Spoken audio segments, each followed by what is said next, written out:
All right, welcome back everyone to another episode of the Wall Street Rundown, your go-to weekly for the breakdown of the markets, man. I'm your co-host Billy. I got Wale with me. What's good, Wale? What's good, everyone? Hey, man. So today we kind of had like some good move today, but then we seen some pullback toward the end of the day there. I think IWM was kind of man, IWM was doing some crazy numbers this past couple of days alone. Like I think Monday was up like almost $3 or $4. Yesterday was up like $2. I seen some people hitting like crazy amount of return on the options contract and stuff. So again, I think we talked about this toward the end of last year. As Jerome might be wrapping up his tenure here. There might be some things going on with the interest rate and all that stuff. So I think maybe people taking positions, getting ready for whenever Trump gets a new person in there. So we don't know, man. But before we go into all of that, man, like, what do you think about like the move that we had today, especially with I see like S&P was doing crazy numbers, Dow Jones was doing great. Like it seemed like money is just coming out of nowhere into the market, and it's just we're hitting all time high in some of those stocks. Yeah, so the thing that I looked at this week, with the S&P hitting an all-time high, I also wanted to say that today the RSP hit an all-time high. So I like to look at both.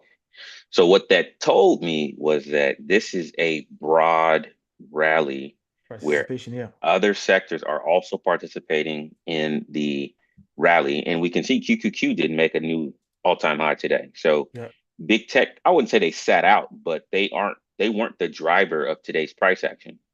Then we saw a pretty substantial pullback once we heard some of the things that Trump was saying about what he wants to do and all that stuff. So, yeah, yeah, you know, to me, this was kind of it started off as a optimistic session where people were sort of confident about where things were headed.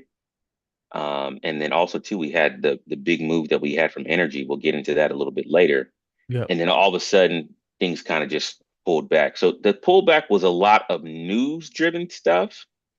And I feel at some point, maybe when the market kind of digests, whether that rhetoric is, feasible or not feasible, then maybe we can probably get back to, normal trading. But, sometimes when you hit an all-time high, you see a pullback, that's not always a bad thing. yep, yep, So, yep, I think that sometimes that could present an opportunity, maybe in the short yeah. run. But I'm happy that whatever rally we've seen over the last couple of days to new all-time highs has been fairly broad. It hasn't been concentrated to one sector. Yeah, So it that hasn't been is concentrated to tech. Yeah, it's correct. been all over. Yep. That's always a good thing. So I'll say that's been good. Whether or not we climb from here or not, to me, I don't know because a lot of stuff that, you know, Mr. Trump was talking about today, could make people a little bit uneasy about certain sectors of the market. Yeah, I mean, he was definitely rattling some cages today. Yeah. He shook a few feathers today. So Yeah, but we all know, man, when he gets on the mic, you never know what he's gonna say, right? mhm, He can say one thing that's gonna impact so many different sectors, or he can say one thing that impact one specific stock. It's just like you just correct. never know. So whenever he has like a conference call schedule and all that stuff, I'm always careful to trade the market because you just reporters are always gonna ask him a question and he's always gonna ramble on and talk about some other stuff. Um, Yeah. So it's just volatility is crazy when yeah, he's talking. we saw that all first quarter last year. So, Yeah. if you are trading in, whatever, whether you're day trading or swing trading, if you know that he's going to be talking, you got to make sure that you are aware of that. And if you're working and you just are in a position, make sure you got a stop loss or something. Make sure your butt is out. Exactly. Exactly. Well, speaking of Mr. Trump, man, yo, unless if he's living under a rock this first week of January. I mean, we dropped on somebody's house, kidnapped him and his wife in the middle of the night. Just like this not sound like a movie, bro. Like I was like, what is happening? Like Venezuela. I mean, if you're really not paying attention, Venezuela president just got taken overnight while he was asleep. And I mean, you can kind of have your own conclusion whether it's an inside job or whether it's some because it's crazy, man. Like how somebody coming to your castle and kidnap you in the middle of the night while you sleep, and your guards and nobody that's protecting you have heard anything. It's some ridiculous information out there. But if we focus this back on the market, this has a crazy impact on some of the energy sectors that we're talking about, especially specifically oil, right? And I think it's probably impact gold too a little bit because I think Venezuela has a huge reserve of gold and other minerals and stuff. So, I mean, break it down for us, man, because I think if you're not in the market, you can't really see the correlation. You might think it's a power thing, is this, but it's like it has direct impact into how the market actually operates. You know what I mean? There's a reason why we did that, and I've been hearing another reason and why this might be helpful for the U.S. economy to even control that amount of oil and stuff. So let's get into it, man. So the way I see it, and I'm just looking at it from a pure economic standpoint, is number one, um, we saw the oil names on Monday gap up tremendously. Chevron, Schlumberger, not all of them, because there Not were all of them. a few of them that were down, but Schlumberger, um, and Chevron were the two biggest ones that I saw. Now Chevron's given back a lot of that move already, so we'll Yeah, have to figure out what happens there. But this is the way I see it: is who is the biggest purchaser of Venezuelan oil? China. China. So if now the US is in control of that oil reserve and exports to China, the way I see it is it's another leverage tool that the US can use to get what they want from China. That's how I look at it from a pure economic standpoint. Because the one negotiation that kind of had some friction last year, aside from the normal tariffs and stuff, was the rare earth minerals. Yep. So now, if the US is controlling the exports, because it says that, I think it says China buys anywhere between 55 to 90% of Venezuelan oil. That's their biggest export partner. So now, if the US controls that, they have another bargaining chip that they can use when it comes to negotiating rare earths. Hmm. So that's how I look at it from an economic standpoint, that it's another tool that they can use when bargaining and doing deals with China to get what they need from them. So, we'll see how this unfolds. We're still early stages. We don't know what's going to happen, but that was just a wild event that I did not see coming. Right. But again, I'm looking at this from a pure economic standpoint and what that means for now. They're saying that the infrastructure to extract all of that oil, they're saying about $17 trillion of oil is buried There in in there. Venezuela. They said that the infrastructure needs to be rebuilt. So that is probably why you saw, Chevron, who else gapped up? I think Schlumberger. Let me look up Halliburton as well. Um,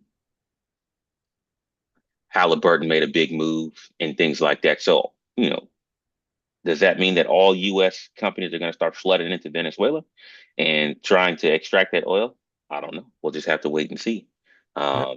Yep. But that was a crazy, because we saw the futures open on Monday, and man, we saw some big Some moves crazy in gap in, up. in the Yep. oil market. So we'll see how it all plays out. But I think a lot of it has to do with trying to get strategic advantage of being able to bargain with China. I think that has to do with it too.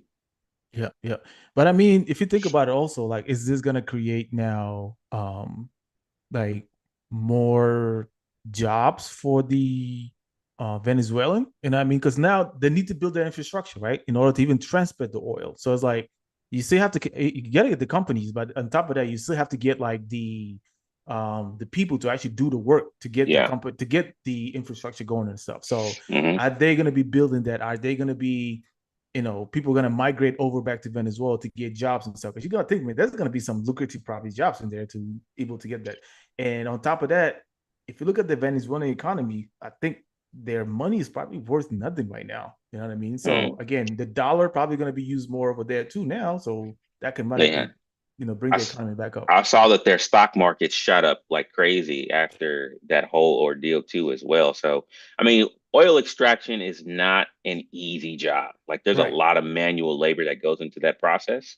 So if they're going to do that, to me, I think it'd be a good idea to hire local people who want to, work and do that type of work. So, like I said, I don't know how this is all going to play out. We'll have to just wait and see. But I think That's not what I had on my bingo cards for early 2026. Listen, I don't think anybody had that on their bingo card. Like, Nah. but somebody did bet on, I think it was Kalashi or something like one of those. Oh yeah, I saw that. Somebody bet that there. That has to be an inside though, because like, how would you know? Like, Made four how?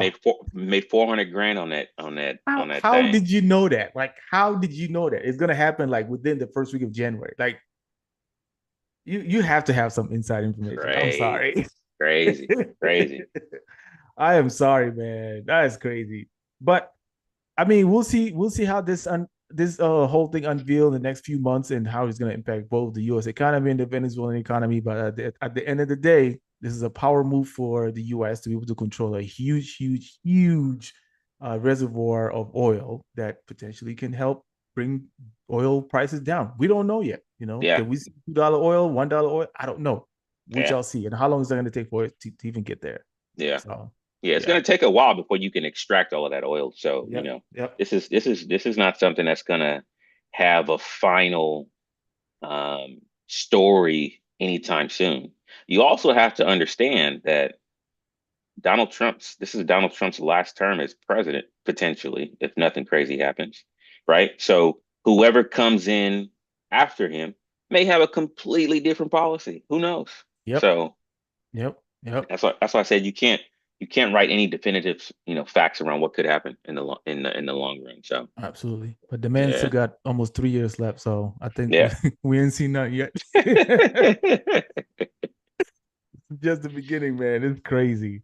But let's move on to Nvidia, man. So at CES, which is the Consumer Electronics Show, this is one of the biggest show, in the world for technology and all this stuff.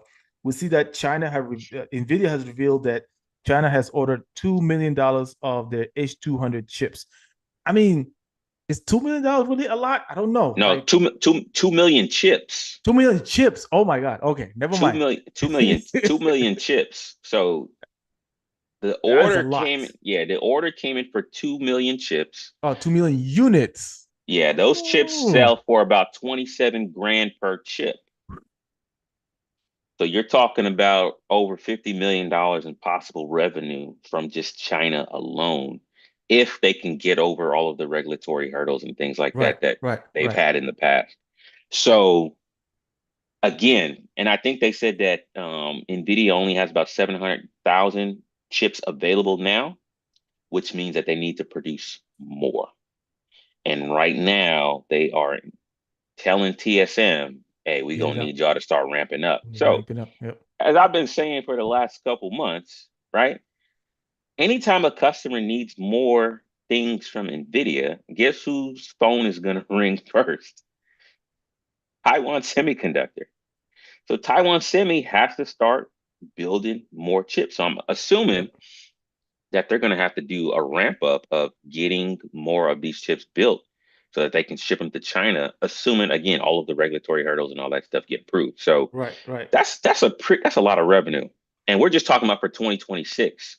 We Is don't know it? what that's going to look like for 2027 or 2028 moving forward. So Yeah, yeah. that's a really, really big opportunity for NVIDIA. And if it comes into fruition, that goes to their bottom line. And again, that's a huge, huge opportunity for both NVIDIA and Taiwan Semiconductor. Yep, yep, yep. I didn't like the way they closed it, but I mean, it's just a quick pullback, especially for this week. I think they're a little down. Yeah, they're two down for the week, going two down. They're probably going to test that 310 area, but at the end of the day, TSM, I think you put this up there. TSM is probably greater than Nvidia. Yeah. When it You know comes what I to mean? importance, yeah. When Yeah. it comes to importance, yeah, it's that's again, that's like one of those ecosystem we talk about. Like literally, Nvidia might have already like done some big moves, but TSM has done some good moves. So like, it just hit an all-time high. Hmm. But I think they still have room to run. You know what I Yeah. mean? You Hmm. got definitely room to run. So Yeah. again, I 100% agree with you, man. Like that is we've been talking about it since last year when it was still like 200 something. Yeah. And another stock that had a really strong I mean, they've had a strong month already. It was ASML. Yeah. ASML continues to show strength because again, they sell the the technology needed to get to to produce those chips. And man, when you look at this, the yearly Bro, chart of this thing, I I'm mean, about to it's just give you a heartburn. Remember when you did a review on them? They were at I, $700 stock. I know. Don't tell me that. I remember that. Don't tell me that. Dog, that's crazy, man. They were literally They've $700 almost stock. doubled since then. Yeah, yeah. And again, they've got a monopoly on that technology. So, if again, if chip manufacturing and production continues to increase and ramp up, to me, those are the two companies that are, going to benefit the most. Obviously, again, execution is needed, right? You need to Hmm. be able to deliver to, sustain the growth. But chip manufacturing is such a big deal to me.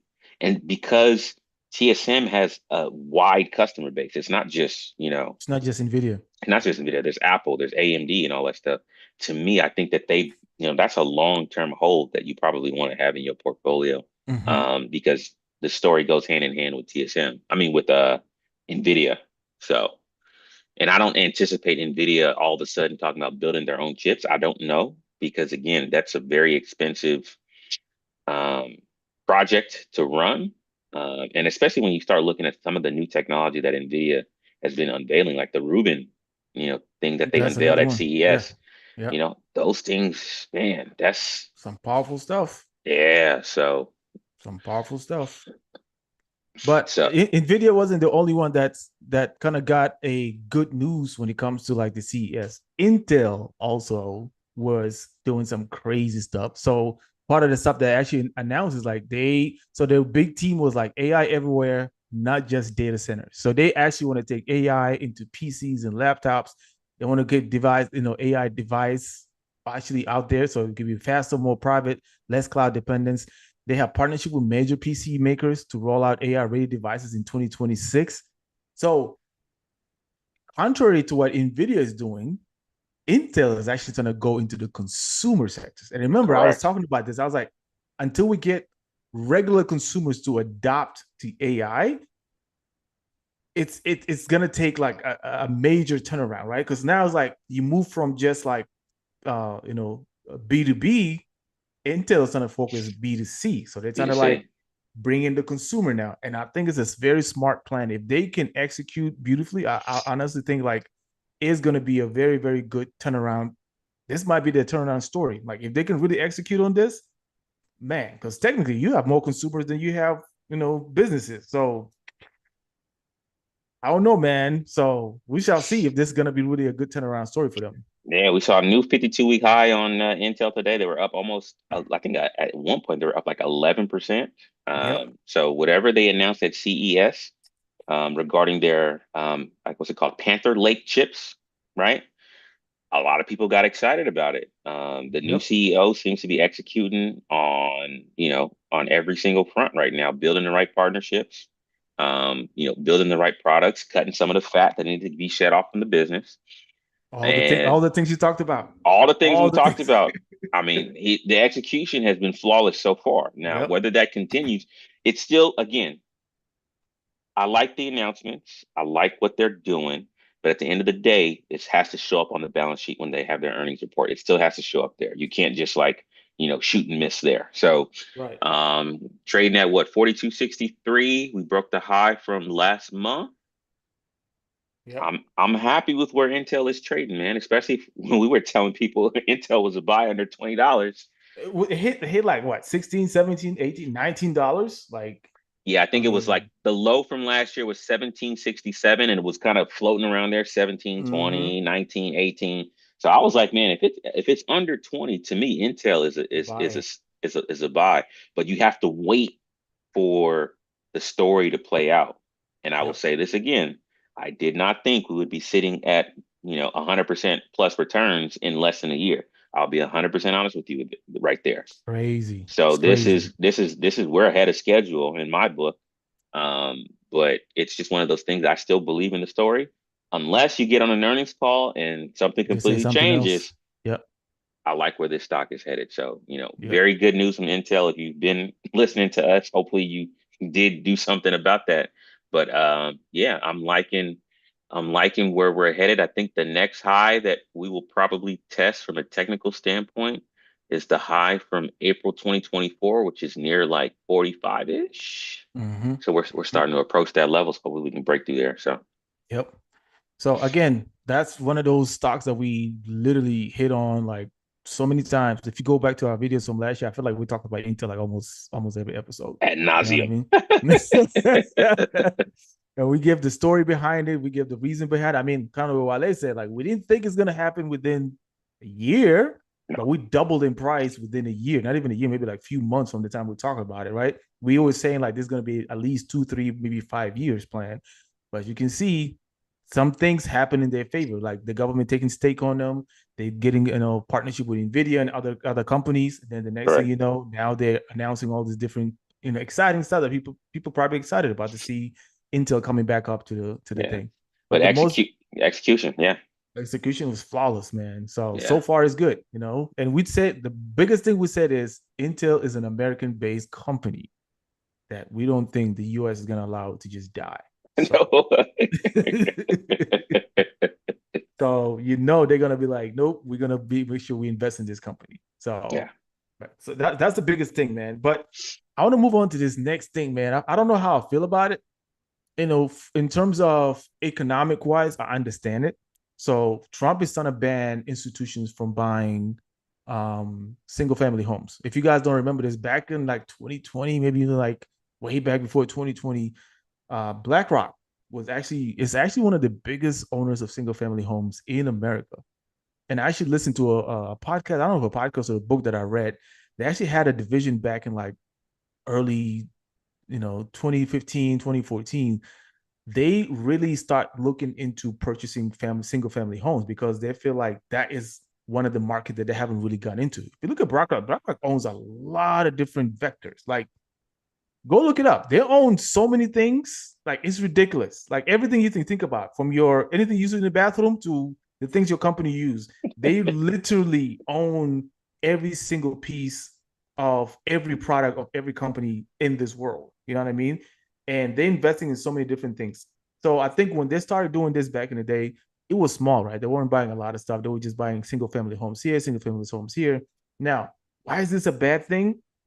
Because institutions, when they buy those homes, they're not obligated to sell. They can literally sit on it vacant if they want to because they have the money to sit on it. So if And the economy is going bad, they don't have to sell. It doesn't matter if they drop to zero. They're gonna keep it because they have the money.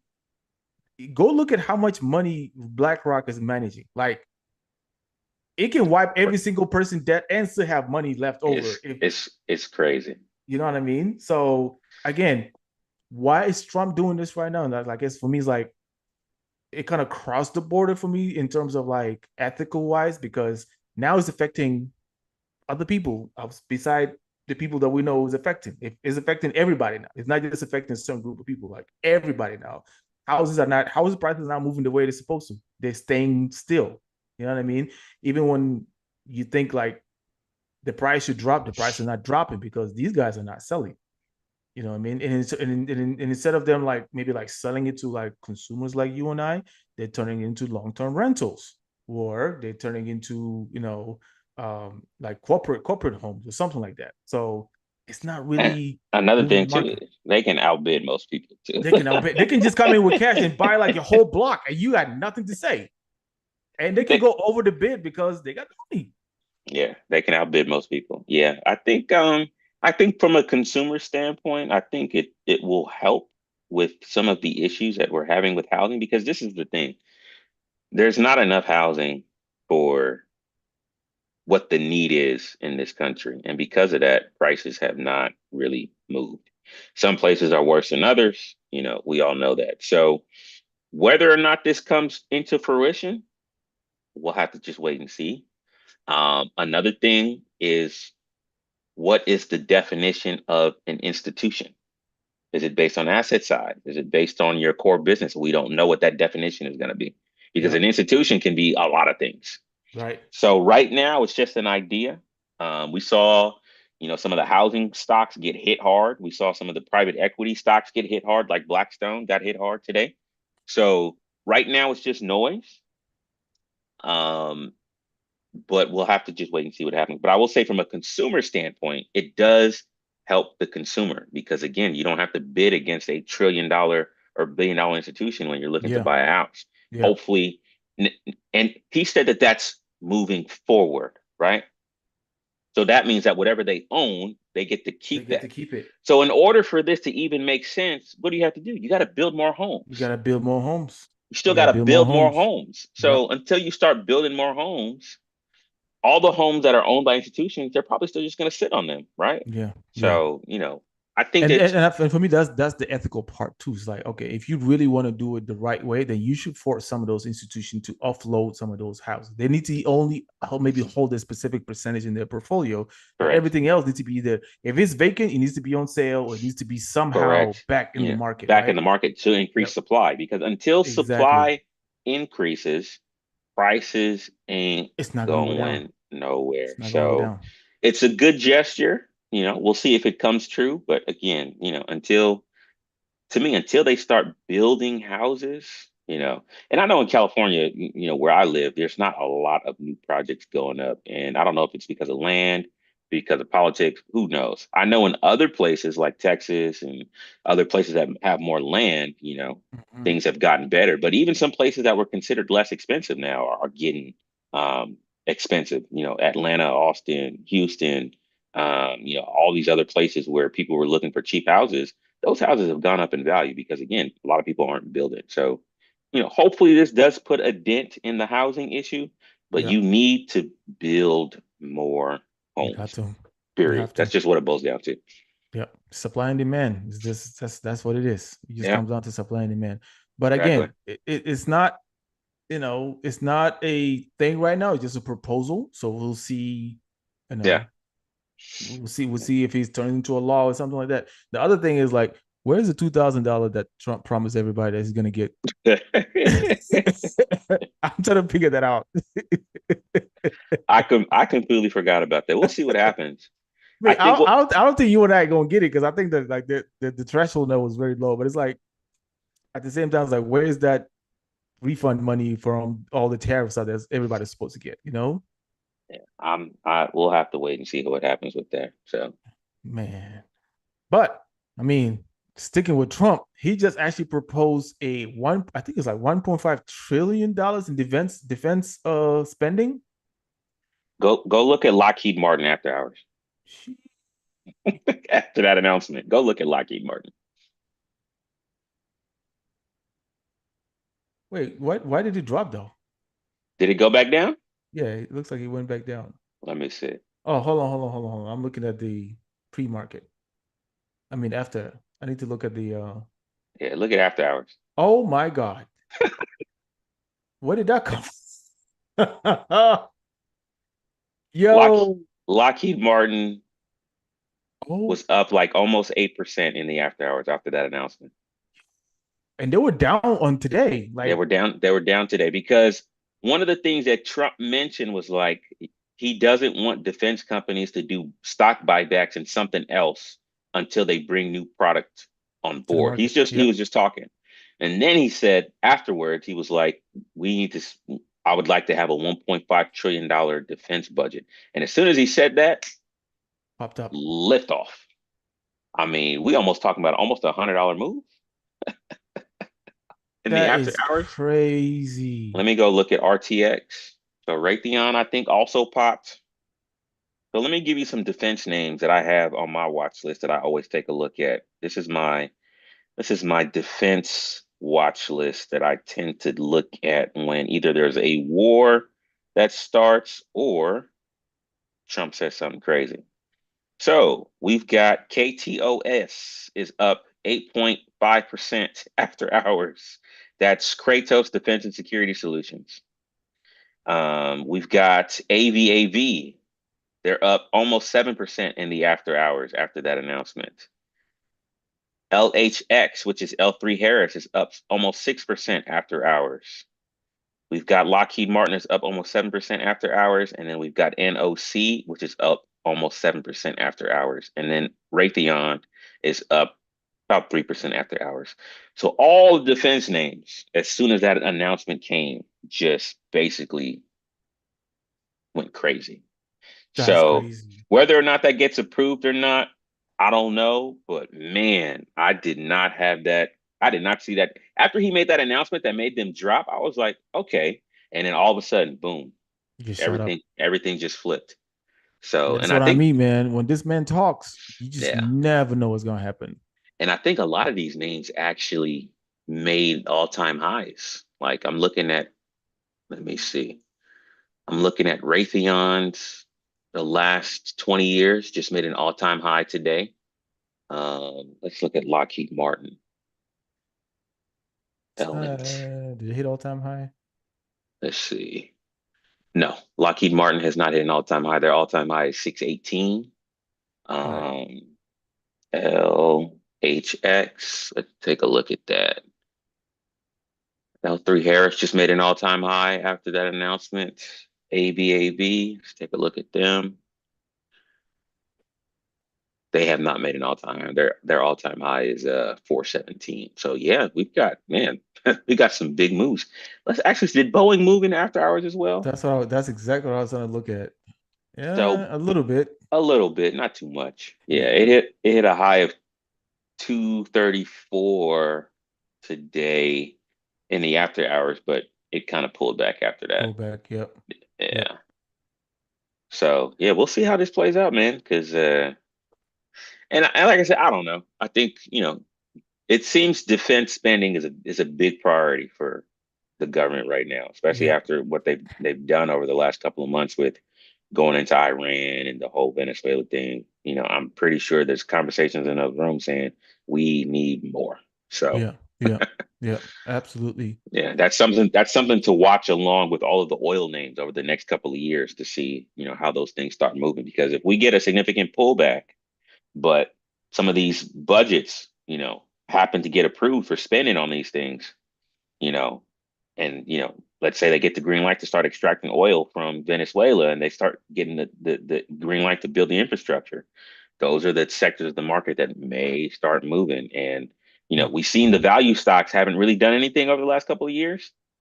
This could be the this could be This could be the what trigger for it. this could Yeah. be the trigger. Yeah. Yep. Yep. Yep. But yeah, man, we definitely like this week. I mean, this is only the second week of this is the first week of January. Today's January 7th. God damn. I All of mean, those yeah, things happening. It's crazy. yeah, You know, it's crazy. yeah. But we're hitting all-time high in a lot of those stocks, and it kind of begs me to wonder if when we're gonna get like a slight pullback on some of these to position another for another move and stuff. So I mean, we shall see, man. I think ES almost hit 7,000 today. What do we end up with ES today?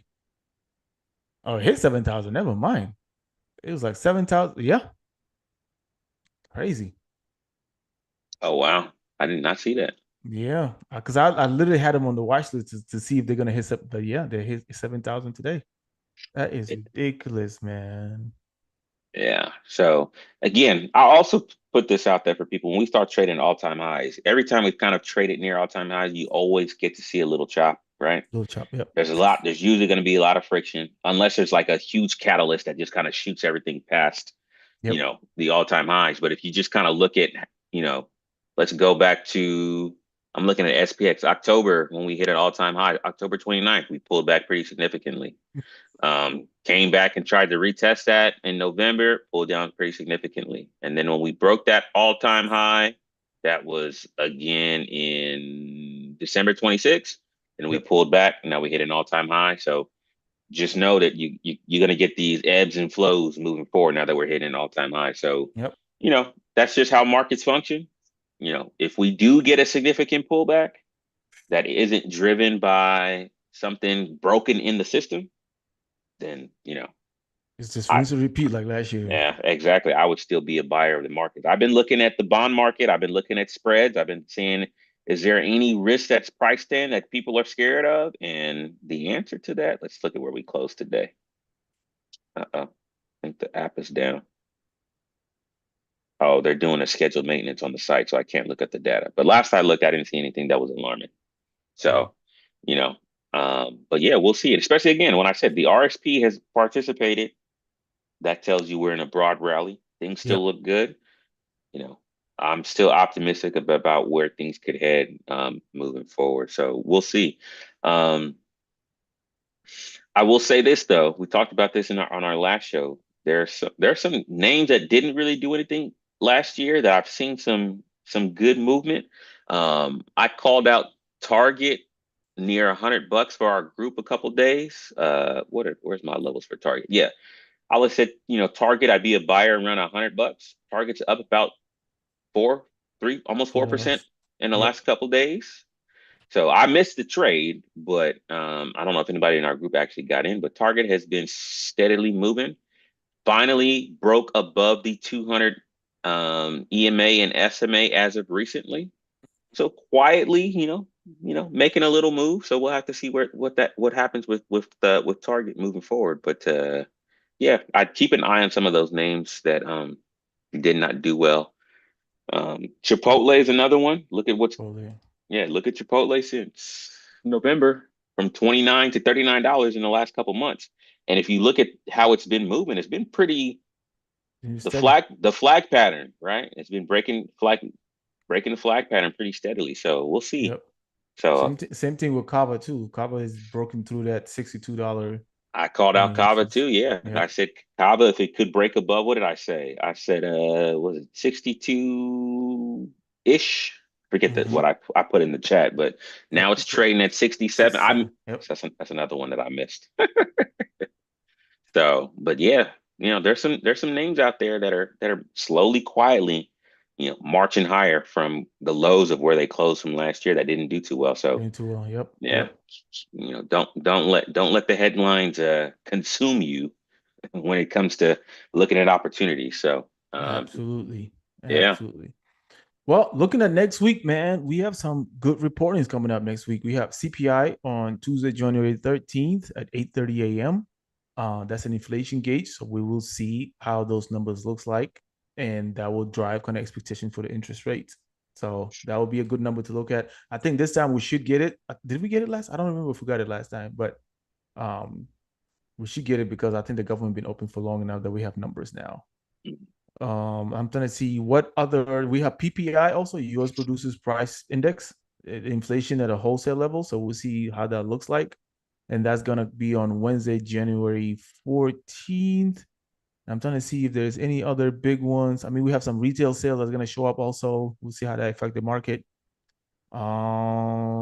Yeah, but CPI and PPI is gonna shape the expectations, especially around interest rate and stuff. So we'll see how those numbers looks like. Yeah. And I think we've got a Fed meeting on the 27th of January. No, 27th is when the meeting starts. Powell will speak on the 28th. So Yep. mark your calendars about 20 days away. And then we're going to start earnings season pretty soon as well. So yeah, I think the big banks are probably going to start reporting pretty soon. So we'll have to Yep. see what they have to say.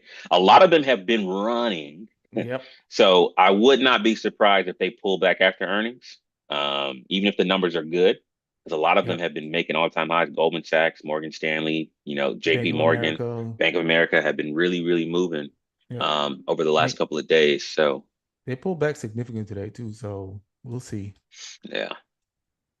But with that being said, man, going into the next couple of days, tomorrow and Friday, any feedback and any like advice to give to the people? So this is one of the things that I'll put out there, and I think I put this on my Instagram page. Is when you're trading, one of the things that's helped me a lot is rethinking how I look at RSI. Mm, So RSI is a momentum indicator that tells you whether something is overbought or oversold. And as traders and investors, what we're taught initially is if a stock is at, if the RSI is at 70, it's overbought, right? If an RSI is at 30, it's oversold. And people kind of look at it as a prediction of a reversal indicator, right? So if it's at 70, probably going to come back, stock's going to come back down. If it's at 30, it's going to come back up. One of the things that I've retaught myself is it's a momentum indicator, not a reversal predictor. So when you look at a intraday move and you look at the RSI, what I ask myself now is based on where the RSI level is and how it's trending, does this move have juice? And when you have a higher RSI, during a potential breakout, chances are that move is a move that you can trust, right? So an RSI above 55 or above 60 is a lot better on a breakout, right, than an RSI that's trending maybe near like 40 or 45. So when you're seeing something approaching levels where you're expecting a breakout, look at the RSI and see if it has strength. And if there's fuel in the tank and there's strength behind it, that is something that is, potentially could be Keep a an eye good on. breakout. I think I use the example of a car, right? If a car is going 80 miles per hour, that doesn't necessarily mean it's going to start to slow down. If there's still juice behind that move, it just means it could potentially move faster. Keep going. So I've Yep. had to rethink that, especially if I'm doing like the orb strategy. I look at the RSI. Okay, if this orb breakout has a low RSI, it probably might be a fake out. If this orb breakout has strong RSI, potentially we could break out and we could catch a nice move. So Yep. that's Yep. my tip for people today.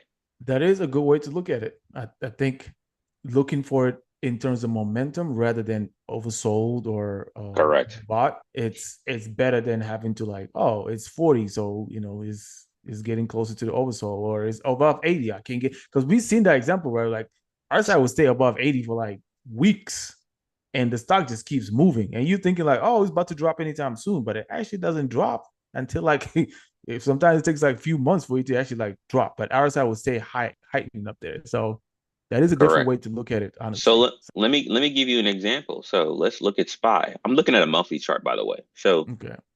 SPY monthly chart. RSI has been above 70 since July. Yep. Where's your pullback? There's no pullback. where's your where's your pullback, right? There's no RSI pullback. on RSI on SPY has been above 70 since July 2025. Mm-hmm. Let's look at QQQ. RSI has been above 70 since May. Yep. I ain't seen no pullback yet. So if you were someone who went in with oh, it's above 70, we're expecting a pullback, and you bought puts, you've been smoked. You've been smoked really, really well. Like, yeah. Um, so I'm gonna pull up another stock that I was looking at. Google's RSI has been above 70 on the monthly chart since August. So retrain your thinking, right? When it comes to that. Now, I'm not saying that those things aren't wrong. 70 doesn't necessarily, just don't look at it as a momentum predictor. Yep. Look at it Yep. as a measure of momentum and whether or not something has energy or something doesn't have energy. So I would, and if you look at the weekly chart, I think, man, RSI on Google has been overbought for the last, yeah, for the last since August, but it's Yeah. continued to climb. So anytime you're trading, you always want to look at different metrics, right? You want to look at different things. So, rethink how you look at RSI moving forward. Because Yep. I'll be honest with you, I used to think of it like that back in the day, but I've had to retrain my thinking and go back and study different stocks and study different things to say, okay, this is not the end all be all of how I should look at RSI. I need to Yep. Yep. diversify how I look at it, especially when you're doing intraday trading and also too when you're doing swing trading. Because if something's got momentum and there's buyers still in the market and there's nothing stopping it, who am I to say that the Yeah. RSI is going to come down? Exactly. And it's just Yeah. another confirmation indicator. So if you want something like to Correct. confirm your bias or whatever, Correct. Yeah. that's something else to look at. So Correct. Yep. but yeah, man, that's a good way to look at it, man. Like I was reading your post about that. I was like, this is actually an interesting way to look at it rather than overbought, oversold, is to actually look at it as a momentum indicator rather than Yep. anything else. So Yep. with that being said, man, it's a wrap for that. We cover a lot today, man. I mean, we see like tech is setting the tone. The CS, Intel and Nvidia also like they're really going into this whole global AI infrastructure build and all that stuff, right? We see some geopolitical issue first week of January. God dang, like that's crazy. This year is going to be a very interesting year, man. So we'll keep an eye on all things. Again, you guys can think about like anything that geopolitics is always going to impact the market somehow, right? So just keep an eye on that. Maybe not in the long term, maybe in the short term, but it's always going to add volatility to the market. So again, with that being said, man, If you got value from this episode, please make sure you follow, subscribe, and share this with someone else who hear it. But we'll be back down, or we'll be back on Friday to break it all down for you guys again. So until then, stay sharp, stay disciplined, stay invested. We'll talk to you guys on Friday. Oh, one more last point. I also said too, I talked about this in our last show. So if you go to last week's show, I made available the video about putting together a bulletproof budget available for anybody to download. So Nice. it's in the comments in our last video from last week. I think that was on January. Man, when was that? What was last Friday? January Second? 3rd, 2nd. Second? Okay, yeah. So if you go to last week's video, January 2nd, you can click the link and you can have access to the video about building a bulletproof budget to help you really understand how to create a system to start investing. So Yeah. if you haven't check that out, go ahead and check that out. It's free and it will definitely help you. So There you go. Crazy system. It's all about systems. All right, y'all. Have a all good right. night.